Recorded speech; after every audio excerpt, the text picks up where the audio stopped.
Second lifestyle factor, smoking. Cigarettes began to arise in the 19th century, with hand-rolled cigarettes beginning to be made by soldiers at the end of the Civil War. However, since then smoking has developed into a worldwide phenomenon. We cannot walk down the street without seeing at least one person smoking. According to the Office of National Statistics, 15.1% of all UK population smoke, which equates to around 7.4 million people. There are numerous short-term effects of smoking, ranging from bad teeth to reduction in sense of taste and smell.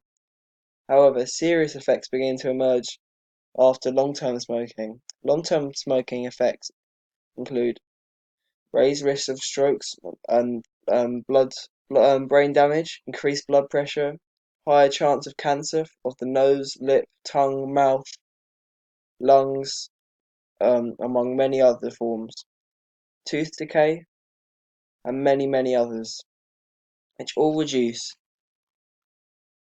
which all have very negative implications upon the body, leading to an estimated 78,000 people dying of smoking every year in the UK alone, according to NHS statistics.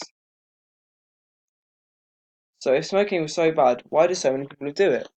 Because of the extreme addictive nature of cigarettes. This is because of the component of cigarettes known as nicotine, which upon ingesting constricts the blood vessels, increasing blood pressure, while simultaneously stimulating an increase in heart rate and the nervous system, leading to a temporary buzz. This is commonly referred to as a nicotine rush. Over time, these nicotine rushes begin to alter dopamine and noradrenaline levels in the brain, numbing them to the effects of smoking, leading to the person having to ingest more to gain the same effect, which can result in dependencies where people form mental or physical attachments to smoking, where they feel as though their bodies cannot function without cigarettes. However, it's not only addictiveness of smoking that has caused so many people to start smoking.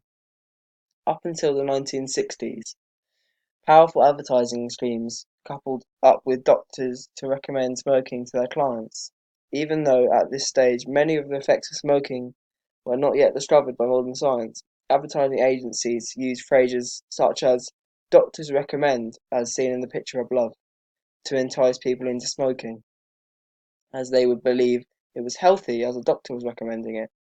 Furthermore, even after doctors stopped recommending it, cigarette companies still use advertising as a powerful tool to promote smoking to the public.